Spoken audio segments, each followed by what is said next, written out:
Ian. Dave. Apex Adjacent, and I have something to say, Ian. Oh, okay. Okay. I like my cars like I like my spaghetti. What is this? Covered in oil Mm-hmm.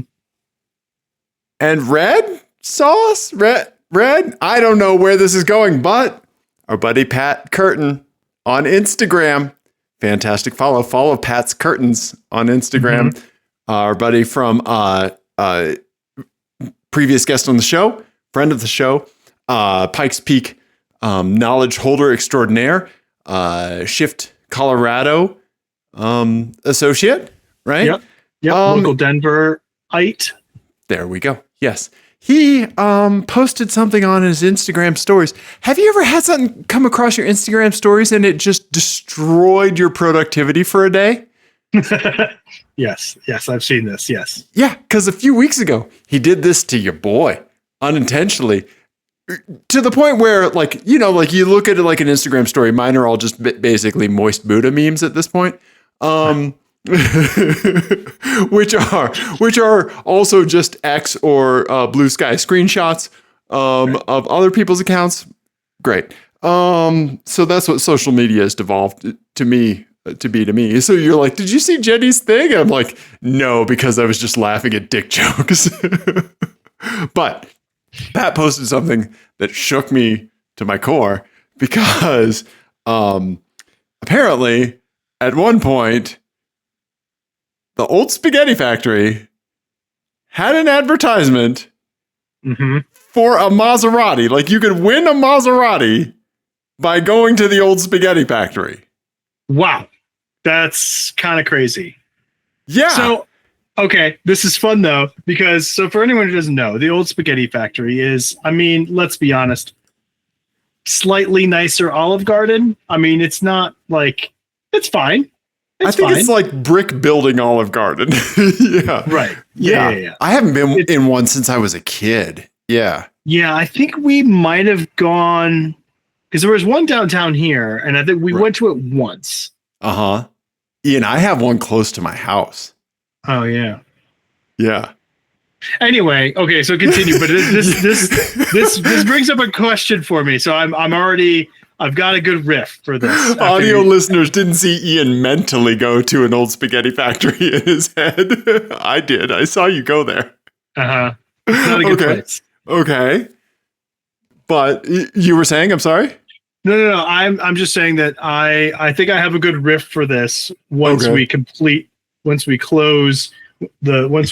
link up the two ends of the spaghetti into a spaghetti Ouroboros and complete the circle. The thinnest, worst donut ever. Right. Okay, so I'm going to go ahead and share my browser because this is a screenshot I made of his Instagram story. It's a bi-turbo. Yeah, it's a bi-turbo. It says, this is an old spaghetti. This must have been like an old menu, right? Win one of the few things that goes as fast as our new imported noodles. Okay. Wow. Yeah. Here, let's see if we can zoom. Ask your server for an entry blank. It could turn into a Maserati bi-turbo or biturbo. Oh my God, that's amazing. The old spaghetti factory. We go to great lengths. When you get one of these insanely disruptive Instagram stories, this is the kind that I reply because I almost never reply to someone's story, right? All capital letters, right? You know, like, oh my God, is this real? Something like that. And then also just follow it up with an apology for, I am sorry for shouting at you. Right. And apparently it is real. I searched high and low to try to find an actual copy of this. I've been on eBay looking for them. I was gonna send you one or send one to your father and just drop it in his lap out of nowhere, which I would assume he would either be like one of two things. Yeah, I have 75 of these things already, or he would shit himself with delight. One of those two things would have happened. To be honest, anyone's guess. Yeah. So I like my pasta. Yes. That is so funny. Well, okay, so my riff on this then is what cars, because I think this is a good match, honestly, for the spaghetti factory. So what cars would be associated with other like chain restaurants? Yes, we have talked like, about this before. What would Applebee's give away, right? Like Right. what would, right? Oh, from a giveaway perspective, this is good. This is good. Right? Yeah. So we have talked about how like Panera Bread is a Toyota Camry, right? Like specifically like a 2002 Camry, right? Mhm. But like what would that restaurant give away? Which I think is It's aspirational. It's what they want. Yes. It's what they want their patrons to think they are. What they think they are, what they want their patrons to think they are. What we were talking about the other week. Yeah. Yep, not what they actually are, right? Because I think this is right. I think they think they aspire to be a Maserati by Turbo. Right? And really what the spaghetti factory is it's what's the Jeep that's the Fiat 500X? Oh yeah, it's the Jeep Renegade. Jeep Renegade. They're a Jeep Renegade. They're an American. They're like a bad American copy of kind of a quirky Italian thing, right? Right. That may not be an Italian thing. That's like a weird, probably Czechoslovakian thing. Right. And tomatoes weren't native to Europe. It's fine, everybody. Right. Yes, exactly. Oh, that's a good one. Yes. Yeah. Okay. Right. So that's what they actually are, and this is what they think they are. Oh my God. Okay. Right. Yes. I think Subway would be a Prius Prime. Like they would want to give away because like I think they still go. That's what they would want to give away. Yes. Right. Yeah. Mm-hmm. They would want to stay away from anything van adjacent that Jared might drive. Because of the past troubles. Yes, that's what we'll call it. Troubles. A fucking pedophile monster. Troubles. Van adjacent. Yep. Could we maybe make sure no children can fit in this? Oh my God, yes, it would be a 2-seater. It would be a Corvette. Yeah. Right. Yeah. Yeah. Like I think like Hooters, I think would be like it would be like a Dale Earnhardt Monte Carlo SS. Yes, that is right. Is what they would give away as like this is what we think. Yeah, our patrons want. This is what we think we are, but in reality, they're probably more like I don't know what would it be. It would be like a Hummer H2. Just someone you look at and you're like, I'm going to avoid them. Yes, absolutely. Ooh, that's good. Okay, let's see here. What do you think Dunkies would be? What do you think Dunkin' would be? What do you think they would give away? Yeah, what's a Boston, like what's a fuck you, I'm a Boston car?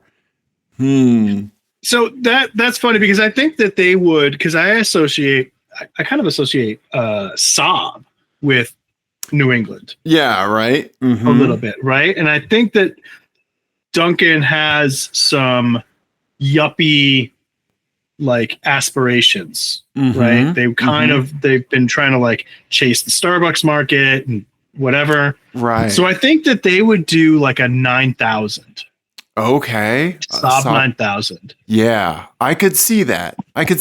Or if they could figure out how to get a car to call us slurs, that car. But that's what they would be. That's what it would be. Yes, there you go. Yes, that's what they would be. Yes. It would be like a super rusty little pickup truck.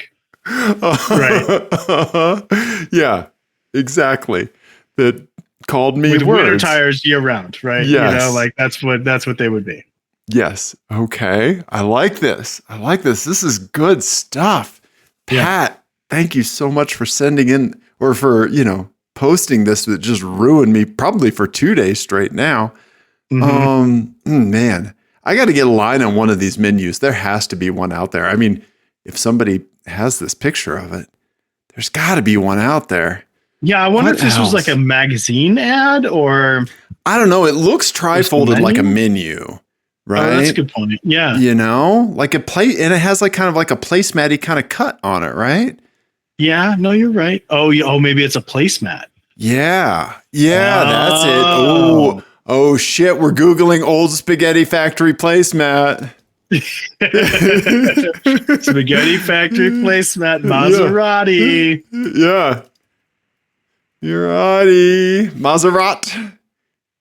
Oh, no way. Oh, yep. Okay. Oh, no. yeah, that's definitely what it is because it's got that same edging on it. Yep, it does.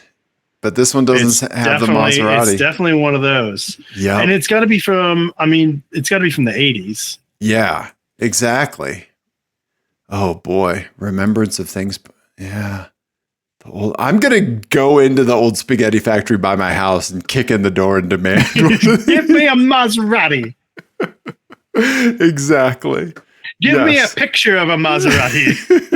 I need an entry form. I find out there was no expiration date on it. Right. And old spaghetti factory somehow manages to contact your father and be like, look, he legitimately won. Our hands are tied here. Yep. Uh-huh. Yeah. Oh boy. Man, that's great. I like this Meatball Monday. Just another Meatball Monday. Yeah. Mm-hmm. Okay. Who hasn't had Meatball Monday?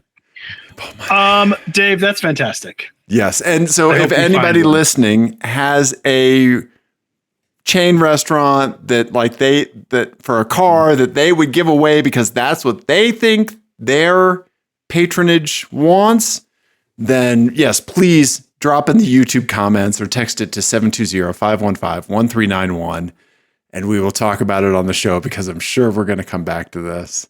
Yeah. Or if anyone has a name for this segment, because that description, who knows what that means, but I can't do any better. Exactly. When you're here, I don't know. Yeah. When you're here, you're broom broom. Exactly. Okay. All right. Yeah. So nice. Ian. Dave. Yeah. It's Formula One news. Oh boy. Dave, so much has happened. Oh my okay. God, all right. So much has happened. Let me go ahead and remove the browser from people's views so they're not tempted by old spaghetti factories or see my eBay searches. Mm-hmm. Ian, tell me what's going on in F1 because I haven't watched my dots lately. Oh boy, you did watch the dots. The dots. Okay. Do you want? Okay, I'm going to give you two options. Do you want to be? Do you want to receive something that's going to make us feel like heartwarming and nice, or do you want to be some like chattery little bitches? Like, do you want to roll around in some dirt for a little bit? Which one do you want? Which one do you want first? Let's spill the tea, homie. Let me have it. Yeah. Okay. So, we're in the summer break now. So, right at Silverstone, the British Grand Prix. Mm-hmm. And Christian Horner got fired from Red Bull. He is the team principal. He's been the team principal basically since Red Bull was a team in 2005. So he's been there 20 years. He got let go very quickly, like very suddenly. There was a big scandal last year, which kind of got swept under the rug a little bit, where he was like texting people and being a sex pest a little bit. Oh, that's right. Okay. Allegedly a sex pest. Sure. Probably a sex pest. And but that was a year ago. The Verstappens don't like him. And the rumor mill is now that Max is maybe going to leave Red Bull, maybe go to Mercedes, which would be really crazy because then George Russell doesn't have a seat. But the big thing is Christian Horner's gone. And my take on it was that basically, you know that meme, the click hole meme of It's like the title is heartbreaking. The worst person you know just made a good point. You ever seen that? I haven't. Type that in. Type it into the Google. Okay. So you'll know the guy's face. Okay. If you say heartbreaking, the worst person you know. Oh yes. Okay. Here, let me. Yes. Let me So that's from a Clickhole article from a few years ago. and so I said that this is the vibe that happens when Jos Verstappen gets Christian Horner fired, because basically nobody likes Christian Horner. Right. Okay. But also no one likes Jos Verstappen because he's an asshole. Okay. And we're in one of these situations where like a good thing has happened, but also like the person who's behind it is is also not good. Right, right. It's one thing for something good to happen overall, but if a shithead is getting their way as part of the good thing that's happening, then like that puts a little bit of stink on the ball, right? Yep. And so now the speculation is, is he going to continue on in Formula One? And if so, where's he going to go? Because he's kind of like pissed a lot of people off over the years. Right. And so like the places where he conceivably could go, because there's a perceived like, oh, that team principal could be displaced or whatever, he's maybe not welcome there. Okay. So it's definitely going to be interesting. We're into what we call silly season in F1. Yeah. Where all of the contract stuff is happening out in the open and everything else. Right. But this is definitely the biggest story in F1 right now. Wow. Okay. Yeah. And what was the reason, other than like just long time stuff? Like we don't actually know the reason. Like we don't actually know. And Red Bull is like a weird company, right? Because it's split between like Austrian and Thai ownership, and they're privately held. So like they don't say anything about their decision making, really. Okay. So it's very like everybody. There's a lot of speculation going around, and so like the F1 world on Blue Sky or whatever is just like having a field day with just guesses. Okay. But it's not something obvious like he slept with someone's wife. Now they're out. Oh, maybe. But we don't know. We don't know. Okay. We don't know. Yeah. Okay. The speculation is that basically it was a culmination of things, and the fact that the car is not good now. Yeah. I was going to say, like, does this correlate with Red Bull's performance? So fill me in there. It does correlate with Red Bull's performance, because Max has been complaining for a while about how bad the car is to drive. He's still finishing in like 5th, which is crazy. But like Yuki Tsunoda, who's an amazing driver, is finishing like in the bottom 5. You know? Okay. Like you just can't drive it. So that's a couple of things have kind of come out of that, which is one, people are saying like, oh, well, we weren't very fair to Sergio Perez. Right. Was like at this point when he, last year when he was driving, or the year before, he was in like 2nd or 3rd in the drivers' championship. Right. And like Yuki's nowhere, in the championship. He's not even in the top 10. So, okay. He was actually a better driver than people were giving him credit for. It's just that Max is an insane, and has insane car control. So that's one piece of it. But the other piece of it is like, I think that he just wore out his welcome, Okay. Where like, I think people were able to like kind of look past things when the car is winning. Oh, 100%. 100%. Right. Yeah. And that becomes a little less hard to take, or a little more hard to take when the car's not winning. Right. Yeah. Nobody's thinking it's a Ponzi scheme when everyone's making money, right? Right. Yeah. Okay. That's exactly right. Yeah. Well, why look into his weird tax stuff? Like, the team's doing good. Max is winning. Drivers champion, blah, blah, blah. Yeah. Right? Don't upset the apple cart, man. So, yeah. So that's the roll around in the muck news. Okay. Heartwarming news, though. Well, if anything develops, you need to tell me because I want the tea. Yeah. Okay. Yeah. And you know I'm so tapped out of the news cycle. I have no idea what's going on. Well, this is what we're doing. Yeah. Okay. And then the heartwarming news, which is, oh man, I love this one. Uh-huh. Nico Hulkenberg got his first podium at the British Grand Prix. He got third. Whoa. He broke his streak. He had the record for the most races without a podium of any F1 driver in history. He looks just as surprised in this picture. Yeah, it's really funny that he won. Yeah. Okay. He had like 292 or something races, and he finally got a podium in a car that like really didn't deserve to be there. The race was pretty. that was not a great picture of him. Just Nico zooming in. Okay. The race was chaotic because it was raining and then drying and then raining again and then and he just made like great tire calls. Okay. And like on pure pace, like he just in a combination of strategy and pace, like totally deserved to be there. It wasn't like the top 5 people all crashed together. Right. And he picked up the pieces. Like he legitimately deserved that podium. And yeah, everybody was like super psyched for him. That's wild. Okay. Yeah. How many races did he do without a podium? Like 290 some.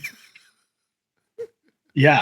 Like, that's way beyond broken clock territory. Like, yeah. Oh, and he had there was at least one race, and I'm sure somebody who has a better memory than me can correct me, but there was at least one race where he crashed out on the last lap.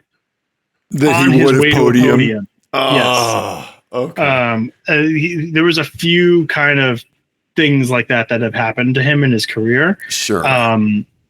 So yeah, this is a pretty cool one to see. The one person that's been putting in like larger than they should bets in Vegas for so many years, it finally is buying a fucking 900-foot yacht.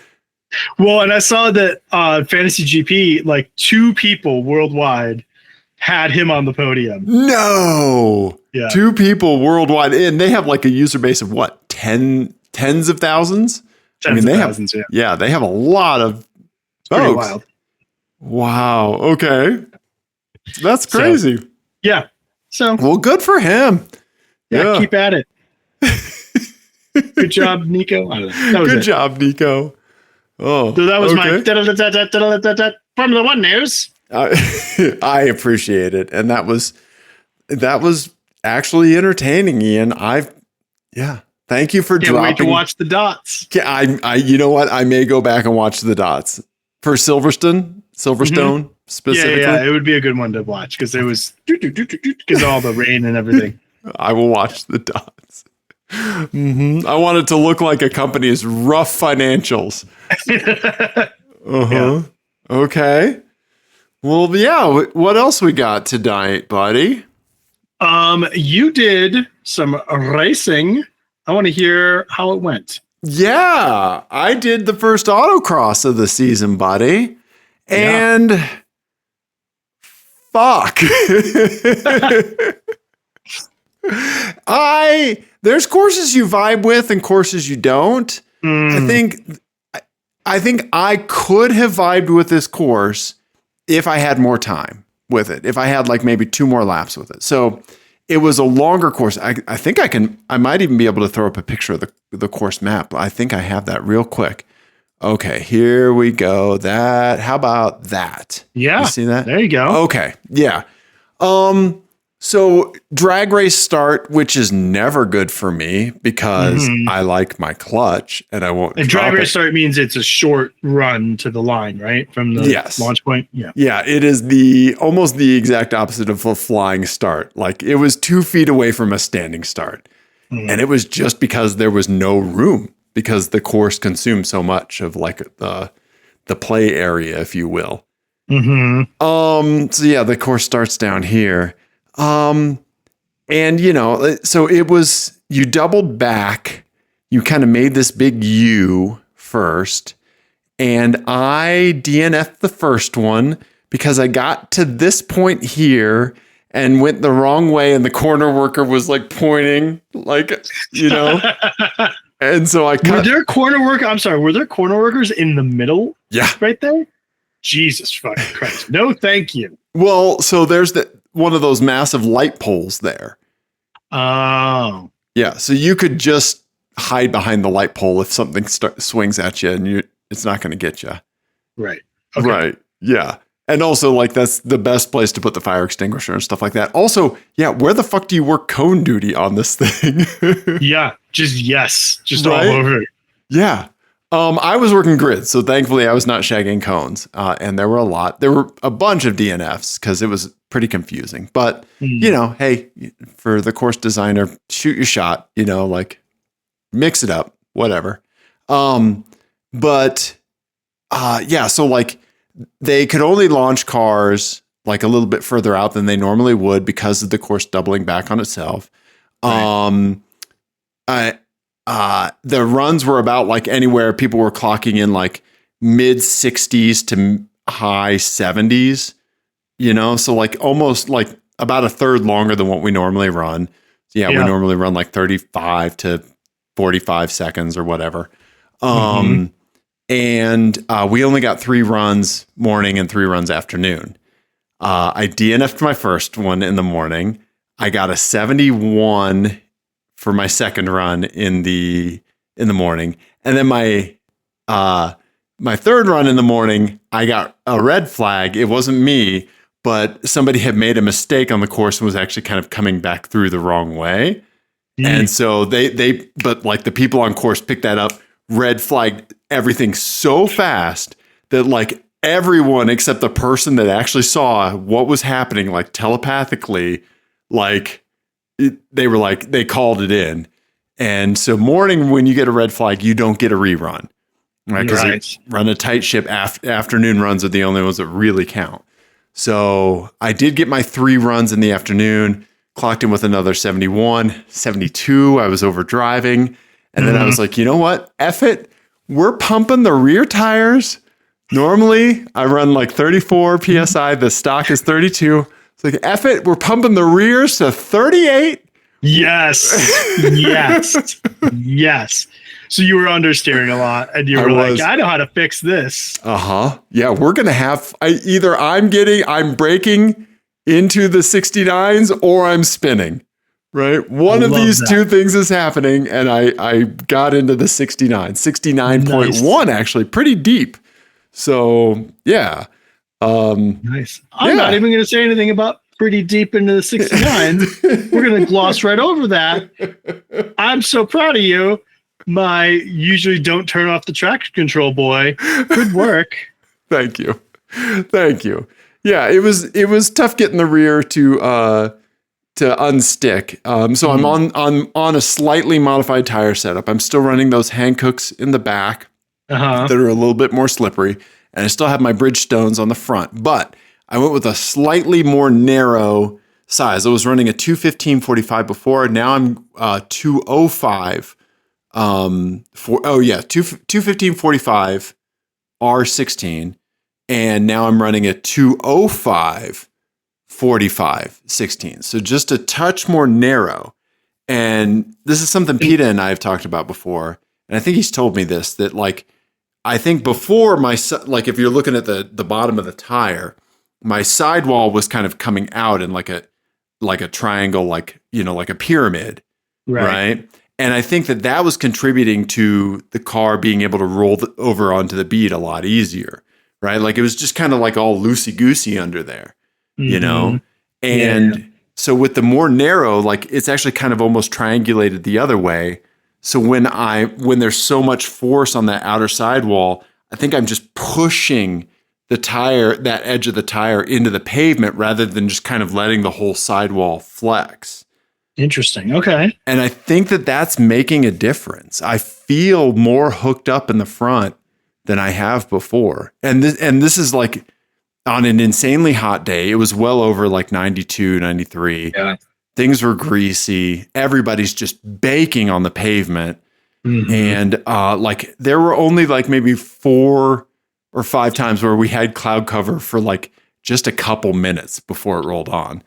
And yeah, so I think that even with that super limited sample size, I think the front is behaving way better than it did before. So yeah. I like that. I need to chalk the tires to make sure, but from what I saw on the wear, I don't think I'm getting over that kind of line that goes around the outside that kind of delineates that tread to sidewall piece. Right. Yeah. Before I was just rolling on that. So, and I don't think I'm rubbing on the fender anymore with that more like triangulated tire. Oh, that's good. Yeah. Right? Yeah. Yeah. So, besides that, man, dude, little Fiat, like I'm still running the heat between runs just to keep temperatures down just because. Mhm. Like, but like running the heat, it gets down to like 180 sitting on the grid. He's just chewing, man. That's great. Yeah. Right? The little car just keeps going, man. I have a tiny, tiny coolant leak on the thermostat side somewhere over there, but it's dripping onto the exhaust, so it's self-healing. And it just smells real bad. Yeah. Yeah. But yeah, it's little car keeps beeping, man. So I have my Euro compulsion, Euro drive thing. I'm going to send off for the tune. I'm going to fill everything out and send off for the tune. And you and I are going to experience a tuned Fiat 500 Abarth. I can't wait. Yeah. It's going to be great. So there you go. Yeah. I met a couple new folks. Super nice guy that I worked grid with named Ted that had a sweet Lotus Amira there. Yeah. Beautiful car. Beautiful car. Yeah. Super. It was like the black paint with like a bunch of flake in it. It looked like a star field, like in the sunlight. Oh my God. Yeah. I really like that car in blue. There's like a blue that it shipped with. That's really great. Yeah. Yeah. But yeah, that black, I know what the black you're talking about is great. Right. Yeah. Cool car. Yeah. So there you go. But like, I can't imagine, Ian, what a first time autocross person's experience would be if this was their first event with this layout. Like, as a novice coming into this with that track, like that would be insane. Oh yeah, and the stop box was twisted. You had to turn as you were going into the finish. I almost took out cones in the finish. And my car stops usually fast. Yeah. And you're usually pretty like if you're gonna make a mistake anywhere, it's usually not the finish. You're usually pretty like, I'm gonna get this. Right. Yes. We're gonna rein it in for the finish, even if I have to lift a touch early. Yeah. It does look crazy. Even on the diagram, it looks so pinched. Like it looks so tight. It was. It was wild. Yeah. How many people ended up in the grass over here? Let's see. Somebody that I has tons of incredible autocross experience. Went in the grass over on this side over here. This right here, this corner, like from the 1 to 2. This is what everyone was overcooking. So you would come storming out of this like horseshoe all the way up here, make it through this kind of like gate, and then it would just completely catch you out that you had to go all the way back across the field. Yeah. And so like I was over braking going into that. I was really, and you couldn't set it up wide to sweep it out. You had to stay within these cones because this is where the grid is. People are standing there, right? And there's this light pole that you're working around, so you need to stay the hell away from that, Yeah. So interesting. So working the grid, like being in the middle of this grid here, we had and we were since the run group that we were controlling, like and sending out, we were on this northern part of the grid. So we had amazing eyes on people beefing that corner all day. It was just, you would see just oversteer and people like coming like out to like here trying to get to it, Yeah. And then, a couple of people washed out in the grass, only just, like maybe like a car width or so. Nothing crazy. Yeah. Yeah. Yeah, because I'm guessing you got some good speed up by the time you get to that gate, right? So I was thinking about shifting into third even at that point because I started from way down here because like if you, right, so like there's two Chicago boxes, right? So this Chicago box right here, I'm essentially full throttle all the way up to there. Yeah, and yes, I'm out of boost like right here, but by the time I'm here, I'm at full 22 pounds of boost, right? Yeah. So between here and here, I can accelerate 30 miles an hour, right? Go from 20, like maybe 30 to 50, easy, right? That looks sketchy. Yeah. It was. So, yeah, 2 events left in the season, I think, maybe 3. I think maybe they added 1, so we'll see what happens. Nice. Yeah. Well, Dave, I have a story as well. Okay. It's sort of car related. So while you were doing all this, I was working. We were finishing our back patio after like a year of it being a fucking dirt pile. Well, you had other house priorities. You can't do all the house things at once. Yeah. So we were finally getting to the back patio, and we found this great company in Denver that helps you plant like native plants. It's like low water, but like still a lush garden sort of thing. And they have this program called DIY with Help, where like they are kind of there to help you do stuff, but you're still contributing manual labor to like keep the cost down and all that sort of stuff. Sure. So best case scenario, in my opinion. Yeah. Yeah, it was great because then, because the hardest thing about doing some of that stuff is when you second guess yourself. It's like working on a car, right? My thing anyway with working on a car is like, is this the right thing to do? Like, and oftentimes the answer is yes. And sometimes the answer is no, you're about to snap that bolt in half. You know, so stop what you're doing. And so to have somebody there to be like, no, you're supposed to plant the plant with the leafy side up. Helpful. Why are you burying a child? Yeah. Yeah. Mm-hmm. But anyway, so part of it was that we got a lot of mulch, and they pre-staged the mulch. And like any good home project, it's like, well, where do we store the stuff? Yes. And so I was like, okay, just put it in the street. So it's on the curb in the street, the big pile of mulch. So we're going to use it in a day anyway. And then, of course, also like any good home project, we're taking 3,000 trips to the hardware store. Yes. And every hardware store in the metro area we visited. And I'm at one of the hardware stores, and my neighbor calls me. And whenever my neighbor calls me, it's usually not good. It's not great. Yeah. And he's like, you need to call the police. And I was like, what? Back up. Bold opening sentence, neighbor. What had happened was somebody didn't see the enormous pile of mulch right next to the curb. No. And fucking Dukes of Hazzard their Chevy Cobalt off of that motherfucker. No. Yes. So I got home and he was like, there's mulch everywhere. There's car parts. He made it sound like it was the apocalypse. I got back. Wasn't that bad. But there was mulch all over the street. Oh my God. All over. There was a tire track through half of it. And then the best part, and then there was some GM branded like underbody cladding that had fallen off, that had ripped off, right?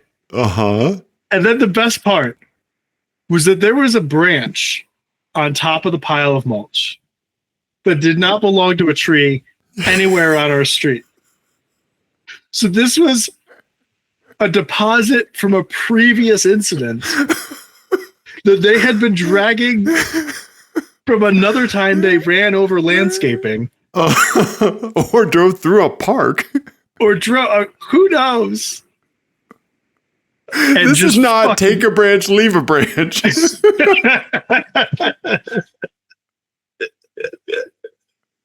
Yeah. Yeah. Yeah. I do have a question. Is that Cobalt, is that a 2.2? Because we could use that for the Lemons car. Get the engine, Ian. I don't know if it's a Chevy Cobalt. I just thought that was the funniest car to say that they launched it. Yes. Yeah, it was a GM car of some sort, and I'm assuming semi-low ground clearance. Maybe it was a Malibu or something. I don't know. But man, Holy they shit. hit it with some commitment. Wow. Also, for people who don't know, you live on a narrow urban neighborhood street where the speed limit is truly 25 miles an hour, and your street is on the short side of a block. Because like in Denver, like the blocks are what, like a 16th of a mile, and then like, I don't know, like maybe like two houses in an alley on like the short side. I'm on an east-west block, and those are shorter. The north-south blocks are longer typically. Yeah. And 25 honestly feels fast in my neighborhood. Yes. Yeah. And there's like busy street, right? Like, so like if you're crossing, like you're coming off of it slow, like, and you're in the middle. So it's not like you're at one end where they had like the whole block to ramp up to it. Yeah. No, I mean, I don't know. There's stop signs on either side. So like they were committed, you know? They were. Oh my God, Ian. Yeah. I did not call the police. Right. Yeah. Because like, I don't know, what are they going to do? Right. I assume this car just drove away and left some parts and a deposited branch for you. 100%. 100%. Yeah. And I was like, I don't know whether they're going to like scoop the mulch out of the like the vent. Like, I don't care. Right. Yeah. Not that big of a deal. And like they've already been punished enough. Like they've already fucked up their car. So what am I going to do? Right. But yeah, so that was fun. So then I got to scoop mulch out of the middle of the street. That had been hit by a GM product. And then I had to text the landscapers and be like, well, so if you find plastic bits in the thing, it's not. I didn't put that there. Right. I don't need a memorial built in the backyard to a Pontiac Sunfire. Right. Wait, auto parts aren't part of this? Yeah. I just love that there was a branch there, because that was the truly, like, I picked it up. Yeah. And I looked at the tree in my yard and I was like, wait, what? And this is a birch. I stood there holding that branch, just looking at every tree on my block and going like, I was like looking for tire tracks in other people's yards. Like, I became a detective to try to figure out why is this non-native tree branch on my block? Right. How big around was the tree branch? I mean, it wasn't that big, but it was like it was like leaves. Oh shit! Like fresh. It was a branch, probably like that. Okay, yeah, with all the like sub branches. Child branches, and yeah. So like I can look at the leaves and like look at the leaves of the tree and be like, well, that doesn't belong to that tree. Right. And also, there's no tire marks in my yard. So right. Yeah. Was someone else doing yard cleanup and like bundling stuff? No. Yeah. Oh no. Wow. No. And there was cars parked on that side of the street, so they had to zoom back in. So there must have been a car coming the other direction.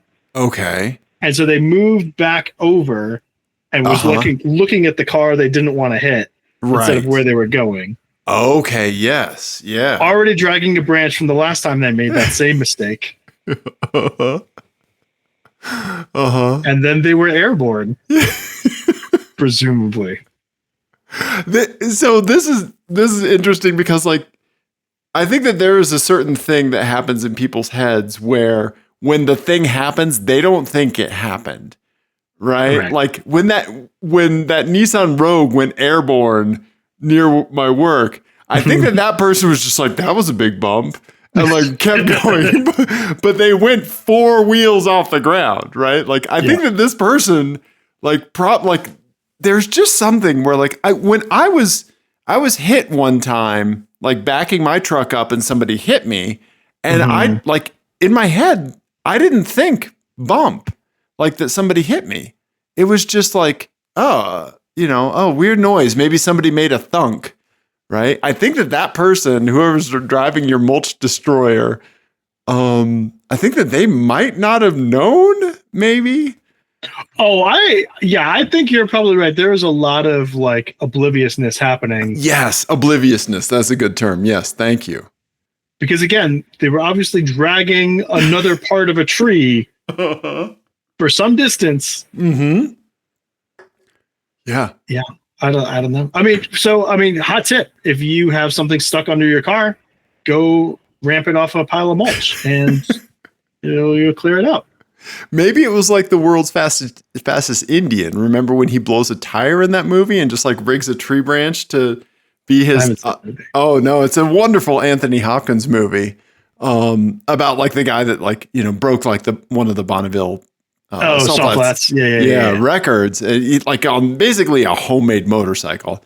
It like blows out a tire and then like just like lashes a branch to the side of like his motorcycle trailer. And so he's just like dragging the motorcycle trailer down the road, like one wheel and one branch, just holding up the other side while he's whittling it down to a toothpick.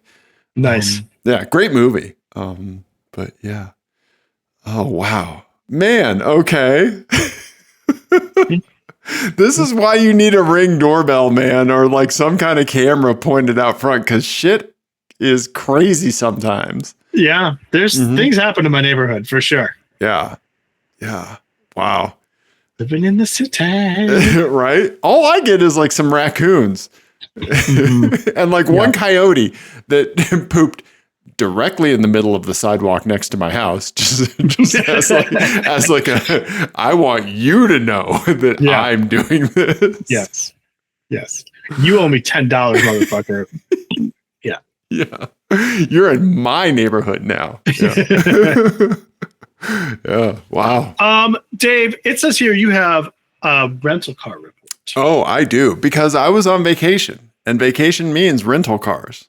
Right. So we took a family trip up to upstate New York. Amazing. It was delightful. We had a wonderful time.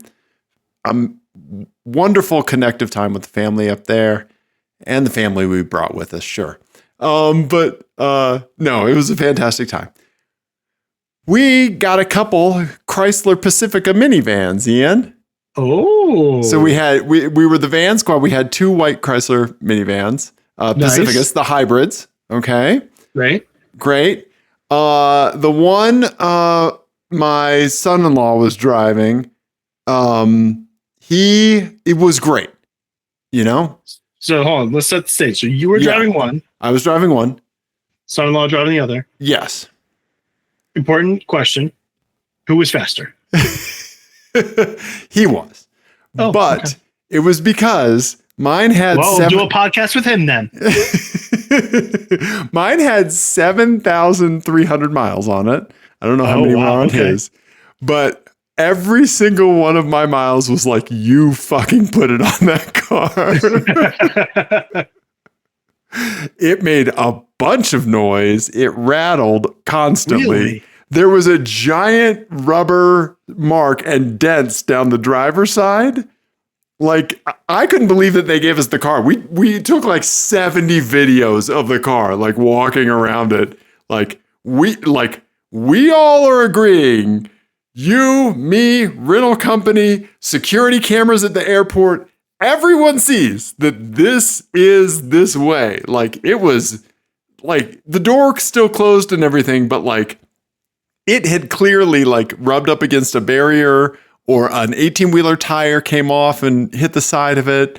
Something happened to the side of that car. And yeah, so we were driving around with the pockmarked Chrysler Pacifica minivan, but it was the last minivan that they had. And so, yeah, it was either that or like, wedging a bunch of us into an SUV, and we didn't want to do that. So crazy. That Pacifica had seen some stuff, man. Yeah, a rental company minivan, I will say, like, it's a blessing and a curse, right? Because it's usually, honestly, I like getting minivans. Yeah, me too. They're just easy. Mm-hmm. You just throw this shit in and out. You don't have to worry about stuff. But also, they get fucking abused, man. Yes, right. Because there is stuff that happens to your all track or your sport track that like you do not intend to happen. Correct. Right. Just because you're wedging a family into it over and over again, shit is just going to happen to a family car that may not happen to a non-family car. Like, those are just numbers, right? Like, it's just... Their names are Nico and Gus, Dave. I look at them as child 1 and child 2. Tiny human 1, tiny human 2. Rolling accident 1, rolling accident 2. Yeah. Liability the first and second. I will say, so this does remind me, there's another like story. Well, first of all, what did you think about the Chrysler Pacifica? Like, what's your takeaway? Super easy to drive. Fantastic. The Uplay, like the CarPlay center stack, insanely laggy, man. Oh, like, really? Yeah. I don't know what it was, but it was the same on the other minivan too. So I don't know if they were just missing software updates or what, but like they kept glitching out. It was buggy. I think they were missing some updates, and tires in all of the cars like were pumped up to like 48 PSI. And the bass in the audio is insane. The bass was set at center and it was overwhelming for me. Yeah. The bass head, like I turned it down like 4 steps on the UI. Yeah. My new move is just because now all these UIs have like a factory reset. So I just go factory reset when I pick it up and factory reset when I bring it back. See, that's the move. Yeah. I don't travel much, but if I do that, I will, or if I travel, I will do that. So have you seen the thing that there's one rental car company in particular doing, Hertz, has started doing this, where they have AI scanners? No. Oh, when you leave and come back and stuff? Yeah. So you leave and come back, and that's how they're doing the damage stuff, right? Okay. I think there's an opportunity here for some fun mischief, which is if you were to rent a car through Hertz, get some magnetic damage. Okay. Like, get some like decals that look like damage that are just magnets. And drive through the scanner when you're leaving. Yes. Because so what's happening is people are coming back and they're getting charges of like hundreds of dollars because the scanners are picking up damage that may or may not be there. Exactly. But no human is in the stream to check. Right. So what happens if you bring it back better than when you left? What happens then? Right. So I want to get some magnetic, like big fucking scrapes. Maybe some blood on the front, something that like really looks horrendous to a camera. And then take it off when I bring it back. See? Yeah. I like that. I like that. The AI scanners. Oh boy. Yeah, it's a dumb fucking idea.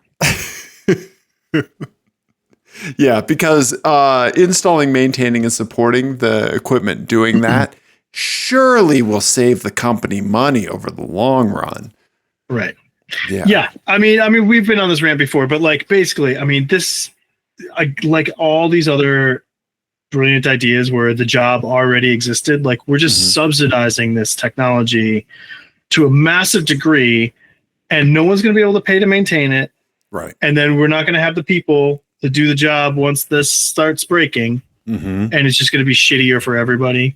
Right. And it would be better to just like, if your rental car cost like $1 more and there was a human, Exactly. Right. But just give me Bert sitting at the end of the aisle that remembers that the Camry had a dent in the bumper. Right. And he ticked. Oh yeah. The form, we didn't even have a form for like circle the damage or anything. Right. I just circled the whole car.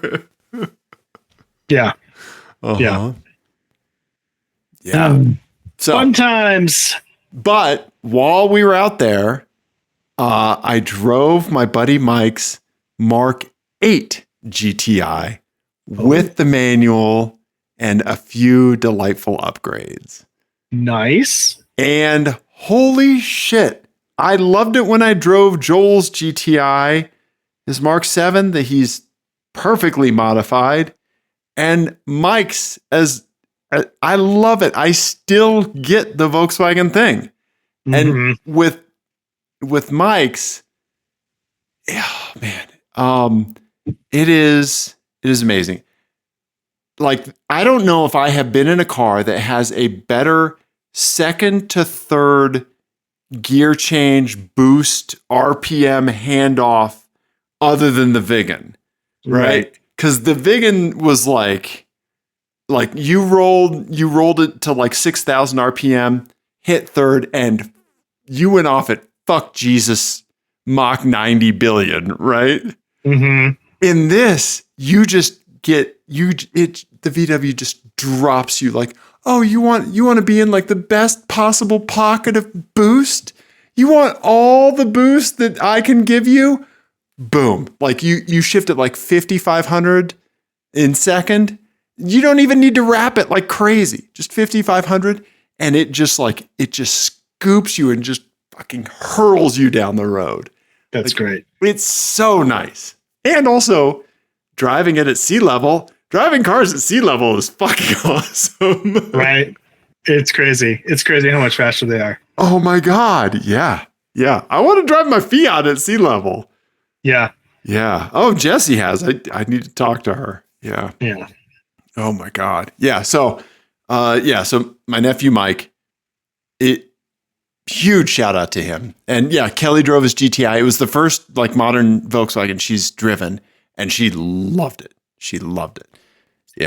How were the haptic thingies? Because that's the big knock against the Mark 8, right? Is they have the same haptic touches as the ID4 that we drove. Yes. And I guess, Mike was saying that like after a couple months with it, you actually like, you wouldn't want it to be any other way. Like it all just clicks into place on the steering wheel. Okay. Yep. Yep. So. Good. I haven't driven a Mark 8 yet. So it's one of the few GTI generations I haven't driven. Yeah. So very excited. Yeah. And huge thank you to Mike for letting me drive it. So very cool. Yeah. And and of course, like a fun thing about driving someone else's car is also just being in the passenger seat while they're driving their own car and like seeing how like the nerve endings that they have for it. So seeing Mike drive it, like riding with him while he was driving it. Fantastic. Yeah. I'm like, I can't say enough about that second to third handoff. It just like that is the feeling that like we're chasing in boosted cars. Like that right there, like that PSI butter zone. Perfect. So good. Nice. Yeah. Nice. Right. Yeah. I love that. Yeah. Should we wrap it up with an album of the week? Yes. If you have something that you could get them to play over the Muzak at Old Spaghetti Factory, I want to know what it is. Or if you have anything else. Okay. This maybe. So I have it's a new record. Okay. I've only listened to it once through.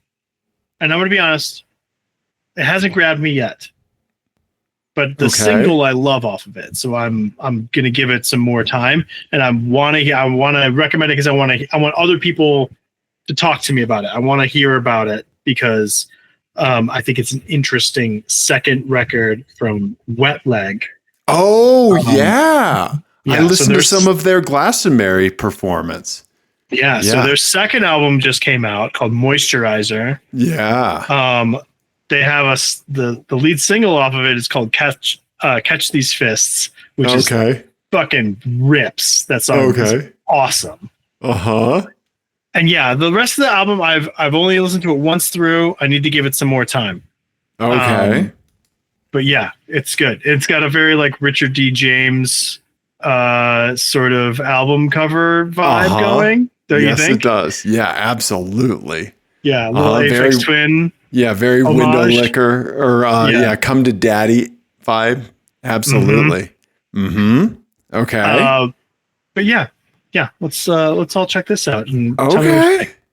Okay. Nice. Yeah. So I do need to watch their Glastonbury performance. Yeah. So if anybody has access to the BBC iPlayer, or maybe you have NordVPN and you can just fire up VPN like you're in London and just watch it on the iPlayer for like the next, I think maybe 20 some odd days. You could do that, because Pulp did a surprise performance at Glastonbury. Wet Leg did it.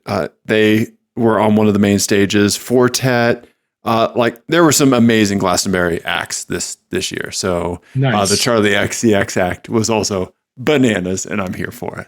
Nice. If there was ever a person who is an entire summer late to Brat Summer, it's me. So there you go.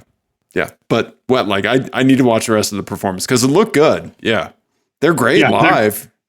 They're awesome. Yeah, I really like Wet Leg. I love their first record. Yeah. So, yeah, like I said, I want to spend some more time with the second one.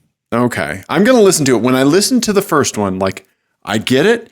The vibe I got from the first one was these people are way cooler than I will ever be. These are the coolest fucking people so cool. Like that dry cleaning record. Remember that dry cleaning record? And you said the same thing about the dry cleaning record, where you were like, I don't think I'm cool enough to listen to this. Yes. Yeah. Right? When I had those insane tacos from the Manna from Heaven food truck, I was like, I told them the next week, I was like, my palate is not sophisticated enough to understand how truly good this food is. I love it.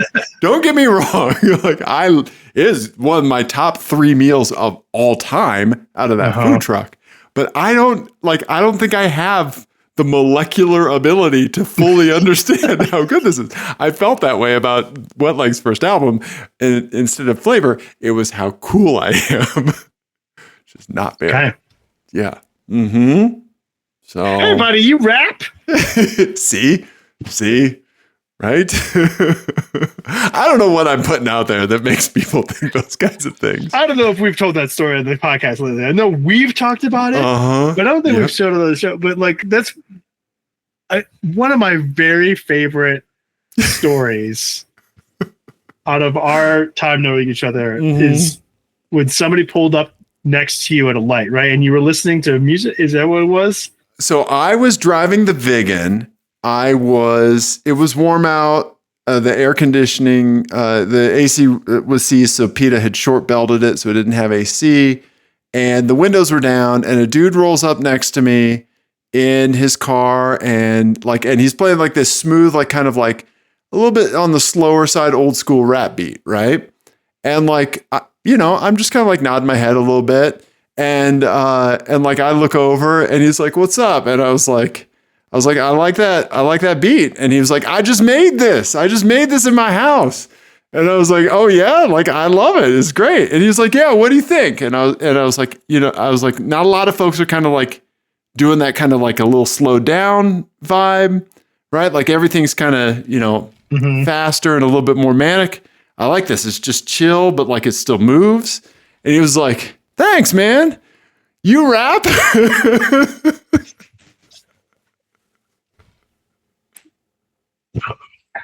For anyone who's only ever listened to the audio stream, Dave is a 6'4" ginger who does not look like he raps.